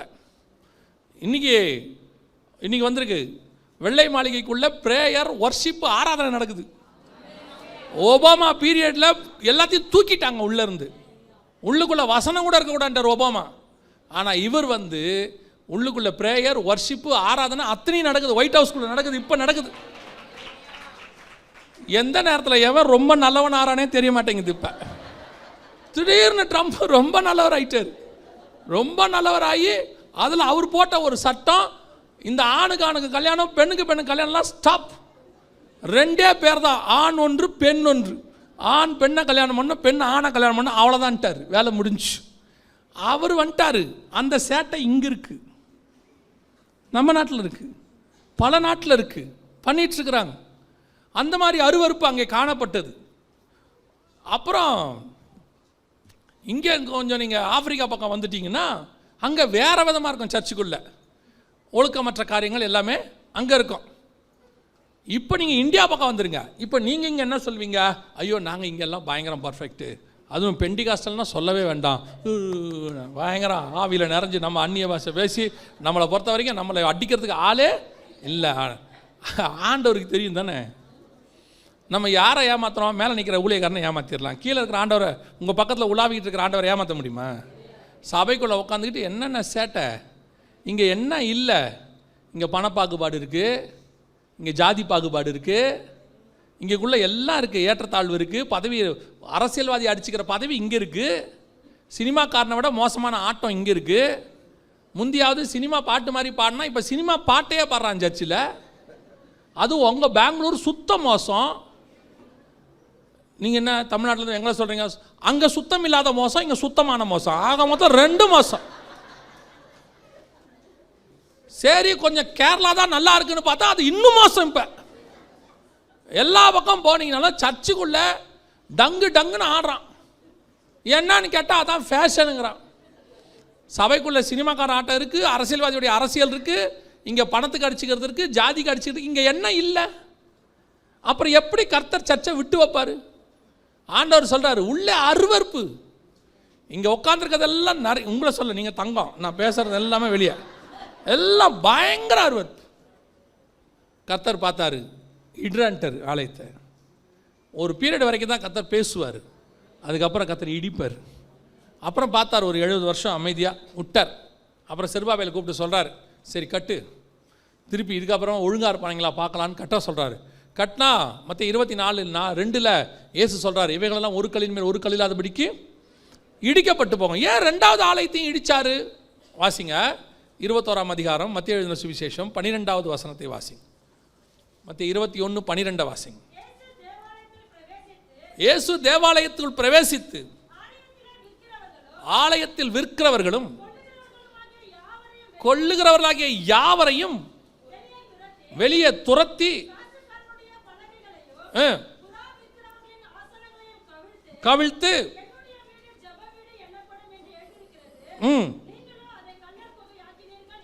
சபைக்குள்ள என்ன நடந்துச்சான்? வியாபாரம், பிஸ்னஸ். சபை எப்படி இருந்துச்சு? Business, commercial side. சபைக்குள்ள வியாபாரம். இப்போ புறா வித்தது சரியா தப்பான்னு கொஞ்சம் யோசித்து பாருங்க. நீங்கள் கேட்டால் தப்பும்பீங்க, அப்படி தானே? புறா வித்தது சரியா தப்பா? தப்பு தானே? சரி ரைட். இப்போது அவன் ஏன் புறா வித்தான்னு கேட்டிங்கன்னா, அங்கே பலி கொடுக்க வரணும், புறா பலி கொண்டுக்க வரணும். புறாவை போய் பிடிக்கிறது கஷ்டம், போய் புறா பிடிக்கிறது. அதுக்கு பதிலாக புறாவை நீங்கள் ஆலயத்தில் வச்சு விற்றுட்டிங்கன்னா வர்றவங்க அப்படியே வாங்கி என்ன பண்ணிட்டு போயிடுவாங்க? பலி கொடுத்துட்டு போயிடுவாங்க. இப்போ சரியா தப்பா? இப்போ சரி மாதிரி தெரியுதில்ல, அப்படி தானே? இன்னும் 10 நிமிஷம் பேசினா ஆமான்ருவீங்க நீங்கள். கவனிங்க, இப்போ புறா அவர் விற்கிறாருன்னு வச்சுங்க ஆலயத்துக்குள்ள. இப்போ என்ன கான்வர்சேஷன் நடக்கும்? ஒரு உதாரணத்துக்கு நான் சொல்கிறேனே, வீட்டிலேருந்து கிளம்பும் போது அந்த அம்மா கேட்பாங்க, எப்பா இன்றைக்கி நம்ம புறா பலி கொடுக்க வேண்டியிருக்குப்பா, 4 பேருக்கும் 4 புறா ரெடி பண்ணிட்டீங்களா? அவர் சொல்லுவார், பிரதர் லாசர் கடையில் சொல்லியிருக்கிறோமா, அவர் எடுத்து வைக்கிறேன்னு சொல்லியிருக்கிறாரு, போகும்போதே வாங்கிக்கலாம். அந்த அம்மா சொல்லுவாங்க, எப்பா இன்றைக்கி எல்லாரும் புறா பலி கொடுப்பாங்க, ரொம்ப கூட்டமாக இருக்கும். இல்லைம்மா, அவர் நமக்கு எடுத்து வச்சுருப்பார், நல்ல புறாவாக ஒயிட் கலரில் சொல்லியிருக்கிறேன். அங்கே போனால் கடையில் பயங்கர கூட்டம், புறா விற்கிற கடையில். அவர் கேட்குறாங்க, பிரதர் எடுத்து வச்சிங்களா? வச்சுருக்கேன் பிரதர். எவ்வளோ? 4 புறா 400 ரூபா. என்ன பிரதர், யாக்கோபு கடையில் 300 ரூபான்றாங்க, நீங்கள் 400 ரூபான்றீங்க. பிரதர் அவர் திருடிட்டு வந்து விற்கிறார், நானே வளர்த்து விற்கிறேன். இப்போ வாசலில் என்ன செய்வாங்க? அடுத்து கொஞ்சம் போனவொடனே 4 புறா 100 ரூபா, 4 புறா 100 ரூபா, 4 புறா 100 ரூபா. எங்கே நடக்கும்? ஆலயத்துக்குள்ளே நடக்கும். இதுதான் அங்கே தப்பாக மாறுகிறது. புறாவை கொண்டு போய் வெளியே வைங்க. ஆலயம் வியாபார ஸ்தலம் அல்ல. ஆலயத்துக்குள் வியாபாரத்துக்கான இடமும் இல்லை. புறா விற்கிறது தப்பென்றால் புறா பிரியாணி விற்கிறதும் தப்பு தானே? தப்பா இல்லையா? நீங்கள் சிக்கன் பிரியாணி விற்றாலும் தப்பு தானே? பில்டிங் ஃபண்டுனீங்கன்னா நாங்கள் என்ன பண்ண முடியும்? அங்கே உக்காந்துக்கிட்டு விஸ்வாசி சபைக்கு வரும்போதே சொல்லுது, இன்றைக்கி மத்தியானம் சபையில் பிரியாணி விற்கிறாங்க, அதனால் நம்ம செய்ய வேண்டாம். அவர் சொல்கிறார், அநியாயம், 250 ரூபா சொல்கிறாங்க. உடனே அந்த அம்மா பா பில்டிங் ஃபண்டு நம்ம அப்படிலாம் பேசக்கூடாதுப்பா, நீ வேறு சும்மா இரு, இப்படி தான் பில்டிங் ஃபண்டுன்னு போன வாரம் வெஜ்ஜு பிரியாணி போட்டாங்க, 150 ரூபாய்க்கு போட்டாங்க. இப்போ சபை என்னவா மாறிடுச்சு? வியாபார ஸ்தலமாக மாறிடுச்சு. இவர் இங்கே அல்லேலூயா அவன் பிரியாணிங்கிறான். கீழே கல்லர் கொகலாம் கிடையாது, இது ஷாப்பிங் மாலா மாறிட்டு இருக்கு. சபை கர்த்தரை ஆராதிப்பதற்கு மட்டும், கர்த்தருடைய நாமத்தை உயர்த்துவதற்கு மட்டும். இங்கே வியாபாரத்துக்கான இடம் எதுவுமே இல்லை. அப்போ ஆலயத்தினுடைய தேவைகளை பற்றி என்ன செய்வீங்க? ஆலயத்தினுடைய தேவைகளை சந்திப்பதுக்கு என்ன? நான் சொல்கிறேன், கர்த்தர் ஒரு காரியத்தை உங்களை கட்ட சொன்னால் தேவைகளை கொடுப்பதற்கு கர்த்தர் வல்லமை உள்ள தேவனாய் இருக்கிறார். அவர் எவங்கிட்டையும் கையேந்த விடவே மாட்டார். அவர் கொடுப்பார், எங்கிருந்து வேணாலும் கொடுப்பார், எப்படி வேணாலும் கொடுப்பார். அவ்வளோதான். ஆண் சொல்லியும் செய்யாது இருப்பாரோ, வசனத்தும் நிறைவேற்றாது இருப்பாரோ, அவ்வளோதான். கர்த்தர் ஒரு காரியத்தை சொன்னார்னா அதை செய்வார், எங்கிருந்து வேணால் வரும். வனாந்தரத்தில் மோசேயை கூப்பிட்டு சொல்கிறார், யாருமே இல்லாத ஊரில் சொல்கிறார், ஒரு ஆசாரிப்பு கூடாரம் கட்டுப்பா அப்படிங்கிறார். ஒரு ஆசாரிப்பு கூடாரத்தை என்ன செய்ய கட்டுங்கிறார். இப்போது மோசே கிட்ட சொல்லும் போது சொல்கிறாரு, வாங்கும்போது கல்லெல்லாம் கரெக்டான கல்லாக வாங்கு, மரம் இந்த மரம் தான், சீத்தி மரத்தில் தான் செய்யணும், பொன் பசும் பொண்ணாக இருக்கணும், ரத்தாம்பரம் இந்திரநீலம் எல்லாம் பக்காவாக இருக்கார். இப்போ மோசே கேட்பாப்புல, இந்த வனாந்தரத்தில் இதெல்லாம் எங்கே போய் தேட? வனாந்தரத்தில் இவ்வளோத்தையும் வாங்க முடியுமா? எங்கே போய் பர்ச்சேஸ் பண்ண? இப்போ நீங்கள் எடுத்துக்கோங்க, அவர் ஆசாரிப்பு கூடாரத்துக்கு வாங்க சொன்ன விஷயத்தை நீங்கள் இந்தியாவில் கட்டணும்னா பல மாநிலத்துக்கு போனால் தான் வாங்க முடியும். ஒரே மாநிலத்தில் எல்லாமே கிடைக்காது, அவ்வளவு பொருள் இருக்குது. ஆனால் கூலாக ஆண்டவர் சொல்வார், வனாந்தரத்தில் எல்லாத்தையும் கட்டும்பார்.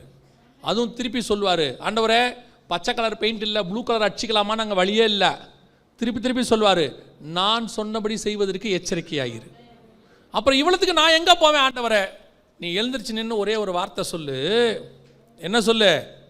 ஆலயத்தை கட்ட போகிறோம், ஆசாரிப்பு கூடாரத்தை, இன்னென்ன காணிக்கை தான் கொண்டு வரணும், எல்லா காணிக்கையும் கொண்டு வரக்கூடாது. நீ சொல்லுனாரு. சொல்லி முடிச்சா அத்தனை தேவைகளும் பக்கத்து கூடாரத்துக்குள் தான் இருந்தது, அத்தனையும் இந்த கூடாரத்துக்குள் வந்து விட்டது. இப்போ மோசே சொன்னான், போதும் நமக்கு நிறைவு வந்துடுச்சு, ஓவரன்ட்டான்.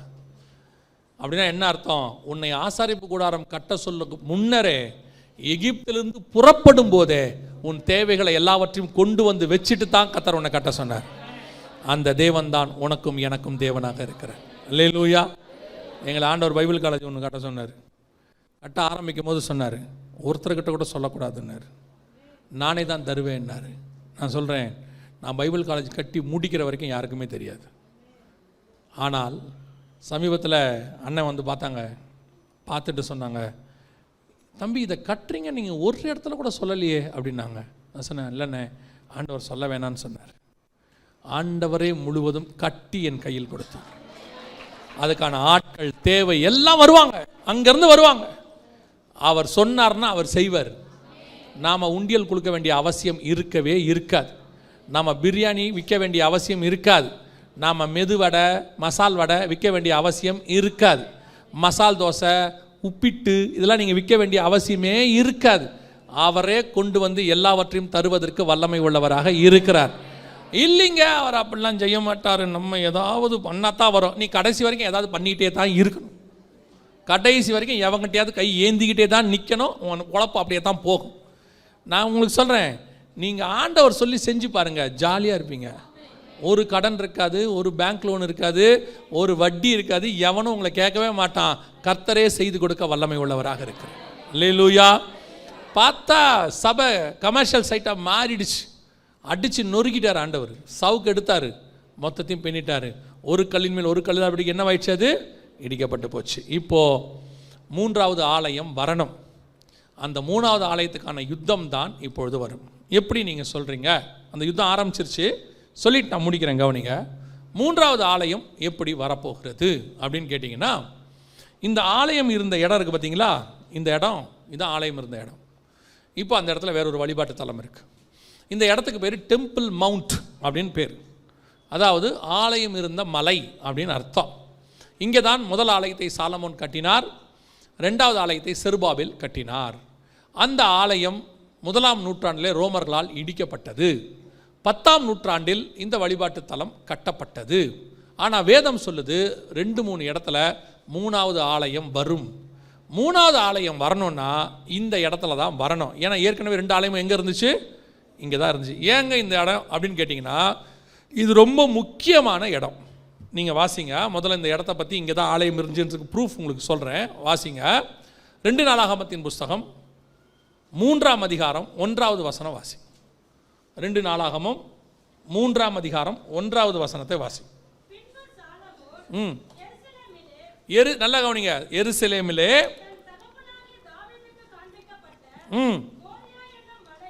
மோரியா என்னும் மலையில்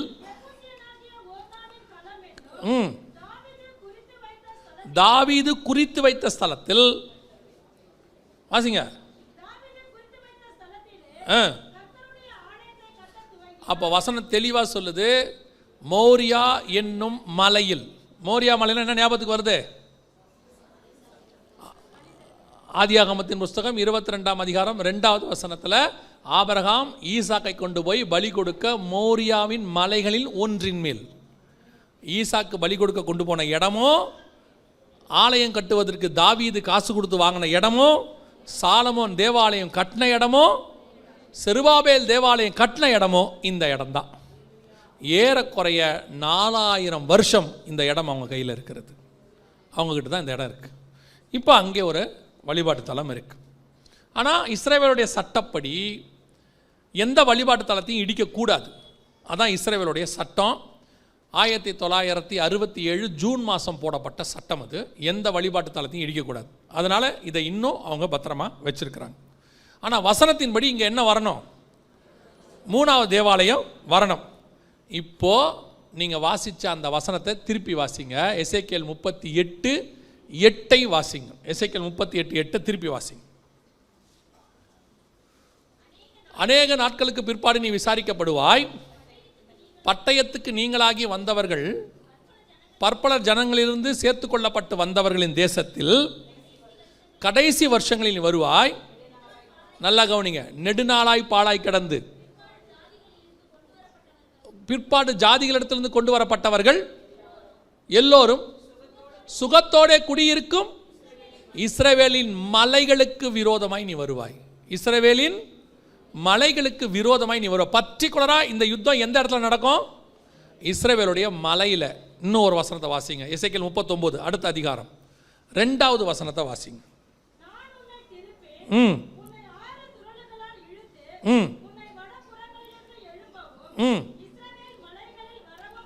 எங்க? இஸ்ரவேல் மலைகளில் வரவும் பண்ணி. அப்போ ஒரு தடவைக்கு 2 தடவை இருக்கு. இஸ்ரவேல் மலையில் யுத்தம் வரப்போகுது. அந்த யுத்தம் ஆரம்பிச்சிருச்சு. 2023 அக்டோபர் மாதம் 7ஆம் தேதி அந்த பர்டிகுலர் இடத்துக்கு மலைக்கு சண்டை ஆரம்பிச்சிருச்சு. சண்டை ஆரம்பித்து 1 வருஷத்துக்கு மேலே ஆயிடுச்சு. இந்த சண்டையை அவங்க ஆரம்பித்தது இந்த இடத்துக்காக தான் ஆரம்பித்தாங்க. அதை போட்டிருக்கு பார்த்தீங்களா, launches operation Alexa flood.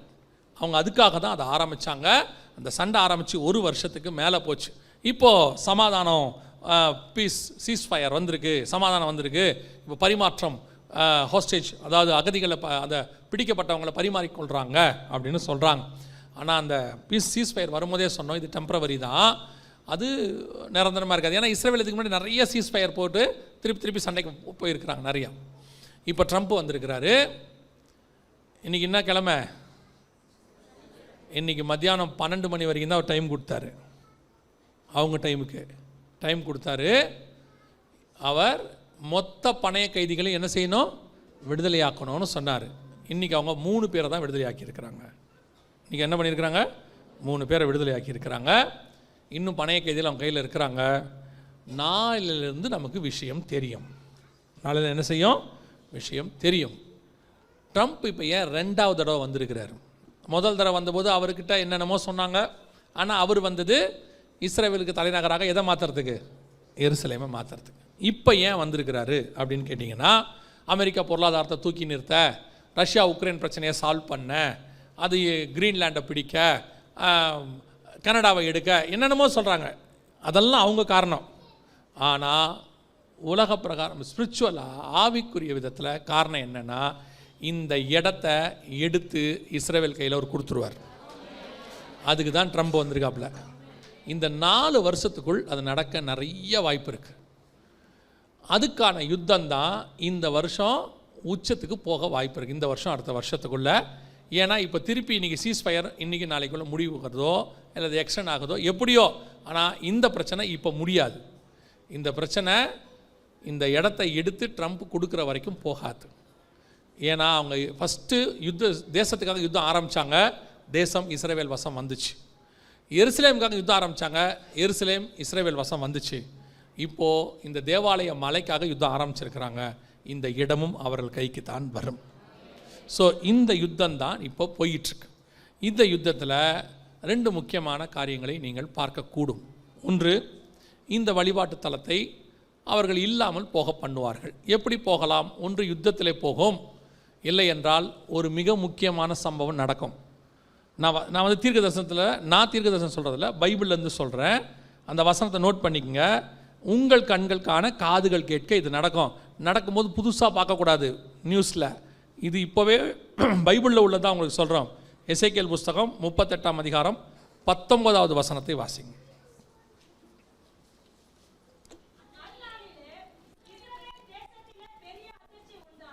Israel தேசத்தில் என்ன வரப்போகுது? ஒரு பெரிய பூமி அதிர்ச்சி வரும். பெரிய அதிர்ச்சி உண்டாகி இஸ்ரவேலில் பூமி அதிர்ச்சி வருகிறதை நீங்கள் கேட்பீர்கள். உலகம் முழுக்க பூமி அதிர்ச்சி வந்துடுறதை பார்த்துக்கிட்டே இருக்கிறீங்களா? அங்கே வருது இங்கே வருதுன்னு. இஸ்ரவேலில் வரும்போது நீங்கள் 10ஓட 11 விட்டுருவீங்க. ஆனால் இஸ்ரவேலில் வர்றது 10ஓட 11 இல்லை, அது தீர்க்க தரிசனம். இந்த பூமி அதிர்ச்சியில் இந்த வழிபாட்டு தலம் விழுவதற்கும் வாய்ப்பு இருக்கிறது. அப்படி விழுந்தால் அந்த இடத்தை ட்ரம்ப் முழுவதுமாக ஆக்கிரமிப்பு பண்ணுவார். ஏன்னா இப்போ அவர் என்ன சொல்லியிருக்கிறாருன்னா, காசாவை முழுசாக நான் என்ன செய்ய போகிறேன்? எடுக்க போகிறேன், அங்கே இருக்கிறவங்களாம் வெளியே போங்கன்னு சொல்லியிருக்கிறார். இது எல்லாமே அடுத்த 2 வருஷத்துக்குள்ளே நம்ம கண்களுக்கு முன்பாக இதெல்லாம் எடுப்பாங்க. இந்த இடம் இஸ்ரேல் கைக்கு போகும். இந்த காரியம்தான் நடக்கும். இப்போது 2வது உங்களுக்கு என்ன அடையாளம் அப்படின்னு கேட்டிங்கன்னா, எசேக்கியேல் 39:2 வடக்கு பக்கத்துலேருந்து ஒருத்தன் வருவான்னு இருக்குல்ல அந்த யுத்தத்துக்கு, அது வேறு யாரும் இல்லை, வடக்கு பக்கத்துலேருந்து வரப்போகிறது ரஷ்யா. எசேக்கியேல் 38:2 அது சொல்லப்பட்டிருக்கு. ரஷ்யாங்கிற வார்த்தை இருக்குது, ரோஷுங்கிற வார்த்தை இருக்குது. தமிழில் மட்டும் இருக்காது, இங்கிலீஷில் மராத்தியில் எல்லாத்துலேயும் இருக்கும். இங்கே மட்டும் தமிழில் மட்டும் அதை டிரான்ஸ்லேட் பண்ணிட்டாங்க. அந்த பேரை வடக்கு பக்கத்திலிருந்து ரஷ்யா வருகிறதை நீங்கள் காண்பீர்கள். இந்த இடத்த ட்ரம்ப் எடுக்க முயற்சி பண்ணால் நாங்கள் விடமாட்டோன்னு சொன்ன மிக முக்கியமான நாட்டில் ஒன்று ரஷ்யா இப்போ அனௌன்ஸ் பண்ணியிருக்குது. ஸோ இந்த இடத்துக்கான யுத்தம் ஆரம்பிக்கும். அந்த இடத்துல ரஷ்யாவும் இஸ்ரேலும் சண்டை போடும். மிகப்பெரிய யுத்தம் தொடங்கும். அது 3ஆம் உலக யுத்தமாக இருக்கும். நமக்கான அடையாளம், இஸ்ரேல் தேசத்தில் பெரிய அதிர்ச்சி வரும். அதே வேளையில் அந்த வழிபாட்டு தலம் இருக்கிற இடம் இஸ்ரேல் கைக்கு போகும். அதை ட்ரம்ப் வாங்கி கொடுப்பாரோ அல்லது யுத்தத்தில் கிடைக்குமோ, இந்த 4 வருஷத்துக்குள்ளே அதை செய்யறதுக்கு தான் அவர் வந்திருக்கிறாருன்னு நான் நம்புகிறேன். ஏன்னா முதல்ல வந்தபோது எருசலேம் வாங்கி கொடுத்தாரு, இப்போ இடத்த வாங்கி கொடுக்கும். ஆனால் கண்டிப்பாக ட்ரம்ப் தேவாலயம் கட்ட மாட்டார். ட்ரம்ப் கண்டிப்பாக என்ன செய்ய மாட்டார்? தேவாலயம் கட்ட மாட்டார். தேவாலயம் கட்டுறவன் வேற ஒருத்தன், அவன் வருவான். ஸோ இப்போது வசனத்தின்படி இந்த யுத்தம் தான் தொடங்கி இருக்கிறது. கடைசி நாட்களில் சம்பவிக்க வேண்டிய யுத்தம், இஸ்ரவேல் மலைக்கு யுத்தம், அது ஸ்டார்ட் ஆகிடுச்சு. ஸ்டார்ட் ஆகி 1 வருஷத்துக்கு மேலே போய்கிட்டே இருக்கு. ஆனால் இது எதுவுமே நமக்கு தெரியாது. அதான் முக்கியம். இதெல்லாம் தீர்க்க தரிசனத்தில் இருக்குன்னு நமக்கு என்ன செய்யாது? தெரியாது. நம்மளை பொறுத்த வரைக்கும் 2025 வாக்கு தத்தத்தின் வருஷம். இந்த வருஷம் உங்களை அப்படி ஆக்குவார், இப்படி ஆக்குவார், நீங்கள் எப்படி வேணாலும் ஆகுங்க, ஒன்றும் பிரச்சனை இல்லை. வாக்கு தத்தங்கள் ஒளிந்து போகிறது இல்லை. கர்த்தர் ஆசீர்வதிக்கிற ஆசீர்வாதம் அது அந்த காலத்துக்குரியது வரும். இந்த வருஷத்தில் உங்களுக்கு என்னென்ன தேவையோ எல்லாம் என்ன செய்வார்? கண்டிப்பாக கொடுக்க தான் போகிறாரு. ஆனால் நீங்கள் தெரிந்து கொள்ள வேண்டியது ஒன்று இருக்குல்ல, நீங்கள் இதை வச்சுக்கிட்டு அதை விட்டுட்டீங்க பாருங்க. அதனால தான் ஆண்டவர் சொல்கிறார், அறிவின்மையால் என் ஜனங்கள் சங்காரமாகிறார்கள். ஸோ இவ்வளோ பெரிய யுத்தம் வருது. இந்த யுத்தத்திலிருந்து உங்களை என்னையும் எது பாதுகாக்கும்? இந்த யுத்தத்தில் நாம் என்ன செய்ய வேண்டும்? அந்த வசனத்தை மட்டும் வாசிங்க, முடிச்சிடலாம். மத்திய 24:6 வாசிங்க. யுத்தங்களின் செய்திகளையும் கேள்விப்படுவீர்கள். என்ன அர்த்தம்? எப்படி? இவ்வளோ பெரிய யுத்தம் வரப்போது, ஸ்டார்ட் ஆயிடுச்சு, நியூக்ளியர் வார் வரும்னு சொல்கிறாங்க, மிக மோசமான யுத்தத்தில் நாம் இருக்கிறோம்னு உக்ரைன் அதிபர் சொல்கிறாரு, ஆல்ரெடி 3ஆம் உலக யுத்தத்தில் இருக்கிறோன்னு சொல்கிறாரு. இப்போது ட்ரம்ப் அந்த இடத்த எடுக்க போகிறேன்றாரு, காசாவை. பரபரப்பாக இருக்குது. இன்றைக்கி இப்போது நாங்கள் வரத்துக்கு முன்னாடி ஈரானுடைய நியூக்ளியர் உலைகளை நான் தாக்க போகிறேன்னு சொல்லி இஸ்ரேல் சொல்லுது. அதுக்கு ட்ரம்ப்புக்கிட்ட பர்மிஷன் கேட்டிருக்கோம், அவர் சரி சொல்லியிருக்கிறாருன்னு சொல்கிறாங்க. எப்படி இந்த வருஷத்துக்குள்ளே ஈரான் அடிச்சிருவாங்கன்னு எல்லாரும் சொல்கிறாங்க. அந்த நியூக்ளியர் வார் ஸ்டார்ட் ஆச்சுன்னா உலகமே அல்லோகலப்படும். ஆனால் பைபிள் சொல்லுது, யுத்தங்களையும் யுத்தங்களின் செய்திகளையும் கேள்விப்படுவீர்கள், கலங்காதபடிக்கு எச்சரிக்கையாயிருங்கள். அப்படின்னா என்ன அர்த்தம்? இவ்வளவும் நடக்கும்போது பயப்படாத. எப்படிங்க பயப்படாமல் இருக்கிறது? அதுக்கு தான் ஆண்டவர் தெளிவாக சொல்லி வச்சிருக்கிறாரு. 91ஆம் சங்கீதம் தெளிவாக சொல்லுது, பகலில் பறக்கும் அம்பிற்கும், இருளில் நடமாடும் கொள்ளை நோய்க்கும், மத்தியானத்தில் பாழாக்கும் சங்காரத்திற்கும் நான் பயப்பட மாட்டேன். காரணம், நான் உன்னதமானவருடைய மறைவில் இருக்கிறேன், சர்வ வல்லவருடைய நிழலில் தங்கியிருக்கிறேன். இந்த வரப்போகிற இந்த காரியங்கள்லேருந்து உங்களை அரசாங்கம் பாதுகாக்குமா, பணம் பாதுகாக்குமா, உங்கள் அறிவு பாதுகாக்குமா, அறிவியல் சயின்ஸ் பாதுகாக்குமா தெரியாது. ஆனால் நிச்சயமாய் கர்த்தர் பாதுகாக்க வல்லமை உள்ளவராக இருக்கிறார். அல்லேலூயா. அவர் தெளிவாக சொல்லியிருக்காரு, பகலில் பறக்கும் அம்பு, ராக்கெட் விட போகிறான், விட்டுக்கிட்டு இருக்கிறான். இப்போ இருளில் நடமாடும் கொள்ளை நோய், வைரஸ்லாம் வருதாமா பெருசு பெருசா. மத்தியானத்தில் பாழாக்கும் சங்காரம், எத்தனையோ இயற்கை பேரழிவுகள் எல்லாம் வருது. இவைகளுக்கு நடுவில் உங்களையும் என்னையும் பறந்து காக்கிற பட்சியை போல பாதுகாக்கிற தேவன் ஒருவர் இருக்கிறார்.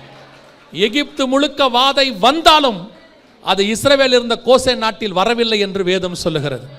இஸ்ரவேல் முழுக்க பஞ்சம் வந்தாலும் அது எலியாய் இருந்த வீட்டுக்குள் வரவில்லை என்று வேதம் சொல்லுகிறது. உலகம் முழுக்க யுத்தம் வந்தாலும் நம் வீட்டில் இருக்கிற ஆண்டவர் ஆவியானவர் நம்மை சேதம் அணுகாதபடி பாதுகாக்க வல்லமை உள்ளவராய் இருக்கிறார். நாம் என்ன உபயாந்திரங்களை கையாண்டாலும், நீங்கள் பார்த்துருப்பீங்களா, கொரோனாவில் நமக்கு தெரியாத அறிவியலா, தெரியாத மெடிசனா, மருத்துவம் அப்படியே ஸ்தம்பிச்சு நின்றுச்சு. பணக்காரங்கிட்ட பணம் இருந்துச்சு, மருந்து இல்லை. பணக்காரங்கிட்ட பணம், கிரெடிட் கார்டு, தங்க நகம் எல்லாம் இருந்துச்சு. ஆனால் ஹாஸ்பிட்டலில் ஒரு சிலிண்டர் இல்லை, ஆக்சிஜன் சிலிண்டர். ஒரு ஐசியூவில் பெட் இல்லை. ரோட்டில் காரை திறந்துட்டு படுத்து கிடந்தாங்க. அதில் உங்களுக்கு ஒரு அறிவு வந்திருக்கணும். நமக்கு என்ன தெரியுமா? ஒரு சமயம் வரும்பொழுது பணம், படிப்பு, ஆஸ்தி, சம்பாத்தியம், மனுஷன் எதுவும் அல்ல, தேவனாகிய கர்த்தர் ஒருத்தரே பாதுகாக்க வல்லமை உள்ளவராகிறது. அதை கொரோனா நிரூபிச்சிருக்கு. கொரோனா நிரூபிச்சுட்டு போயிருக்குது. இன்னைக்கு வரைக்கும் கொரோனாக்கு மெடிசன் கிடையாது, வேக்சின் தான் இருக்குது. ஆனால் தேவனாகிய கர்த்தர் அன்னைக்கும் இன்னைக்கும் என்னைக்கும் பாதுகாக்க வல்லமை உள்ளவராக இருக்கிறார். அதனால தான் ஆண்டவர் தெளிவாக சொல்கிறாரு, இவைகளெல்லாம் சம்பவிக்கும், கலங்காதபடிக்கு எச்சரிக்கையாக இருங்கள், பயப்படாதீங்க, இது எதுவும் உங்களையும் என்னையும் அணுகாது. கர்த்தர் இவைகளை இந்த செய்தி ஏன் எச்சரிப்பு செய்தியாக கொடுக்கப்படுது தெரியுமா? யுத்தம் வருது, அழிவு வருதுன்னு சொல்கிறதுக்கு இல்லை, அது வரப்போகிறது உண்மைதான். நீங்கள் பயப்படாதீங்க, அதுக்கு நடுவில் நம்மளை பாதுகாக்கிற தேவன் ஒருவர் இருக்கிறார். அதுக்குத்தான் இந்த செய்தி கொடுக்கப்படுகிறது. அல்லேலூயா. வெகு சீக்கிரத்தில் ஆண்டவர் வரப்போகிறார். இனி காலம் செல்லாது. நாம் ஜெபிக்க போகிறோம். எந்திரிக்கலாமா? நாம் எல்லோரும் நல்லா எந்திரிப்போம். ஒரு 5 நிமிஷம் மாத்திரம் நான் ஜெபம் பண்ணி பாஸ்டர் கையில் கொடுக்குறேன். ரொம்ப அர்ஜென்ட் போகணும், பஸ்ஸுக்கு போகணுன்றவங்க நீங்கள் போகலாம். நல்ல தகப்பனே, எல்லாம் கண்களை மூடுவோம். நல்ல தகப்பனே, சர்வ வல்லமையுள்ள எங்கள் ஆண்டவரே, முதலாம் நாளுக்காக உமக்கு நன்றி ஆண்டவரே. எங்களை சுற்றிலும் போர் மேகங்கள் சூழ ஆரம்பிச்சிருச்சு ஆண்டவரே. எல்லாரும் சொல்ல தொடங்கிட்டாங்கப்பா, உலகம் மோசமான இடத்துக்கு போகுதுன்னு. ஆனால் எங்கள் நம்பிக்கை நீர்தான் ஐயா. எங்களுக்கு உதவி வரும் கண்மலை நீர்தான் ஐயா. எனக்கு ஒத்தாசை வரும் பர்வதம் நீர்தான் ஐயா. உலகத்தில் மனுஷர்களால் கூடாத காரியம் எவ்வளவோ இருக்கு ஆண்டவரே. இயற்கையை ஜெயிக்க முடியாது. புதுசாக வர வியாதியில் ஸ்தம்பிச்சு போய் நிற்கிறோம். எத்தனையோ காரியங்கள் பணம் இருந்தும் எங்களால் செய்ய முடியாமல் இருக்கு. பணம் இருக்கிற எத்தனையோ பேர் வியாதியை சுகமாக்க முடியாமல் வீட்டில் படுத்து கிடக்கிறாங்க. எவ்வளவோ கோடி கோடியா பணம் இருக்கு, தன் பிள்ளைகளுக்கு சுகம் கொடுக்க முடியாம படுத்து கிடக்குறாங்க. எத்தனை லட்சம் கோடி இருந்தாலும் இந்த வியாதிக்கு மருந்து இல்லையா அப்படின்னு சொல்ற எத்தனையோ கோடீஸ்வரம் வீடு இருக்குது. ஆனா உங்களுக்கும் எனக்கும் தேவனாகிய கர்த்தர் சுகம் கொடுக்கிறவராய், சர்வ வல்லமை உள்ளவராய், பாதுகாக்கிறவராய் இருக்கிறார். எவ்வளவு பெரிய ஆசீர்வாதம்! தேவன் இனி வருகிற காலங்களிலும் உங்களை பாதுகாக்க வல்லமை உள்ளவர். இனி கலங்காது இருங்கள், இனி எதுக்கும் பயப்படாதீங்க. தேவனுடைய கரம் நம்மோடு கூட இருக்கிறது. ஒப்பு கொடுத்து ஜெபம் பண்ணுவோமா?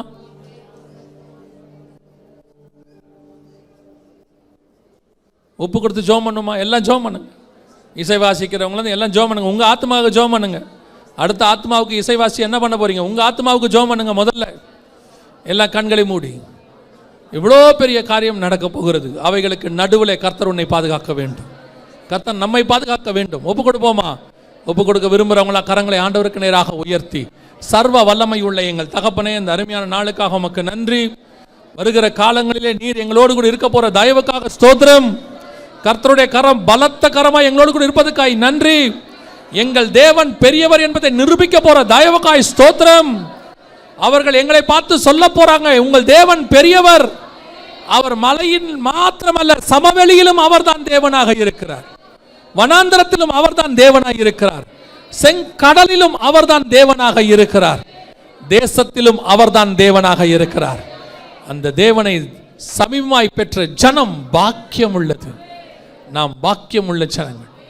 கரத்தில் ஒப்பு கொடுக்குறாப்பா, பொறுப்பெடுத்துக் கொள்ளுங்க. வந்த ஜனங்கள் அத்தனை பேரும் சுகபத்திரமா வீடு போய் சேர கிருபை பாராட்டுங்க. நாளை தினத்தில் உடைய கரம் கூட இருப்பதாக. வருகை தாமதிக்குமானால் நாளை தினத்தில் சந்திக்க கிருபை தாரும். எங்கள் ஆண்டவர் இயேசு கிறிஸ்துவின் நாமத்தில் பிதாவே.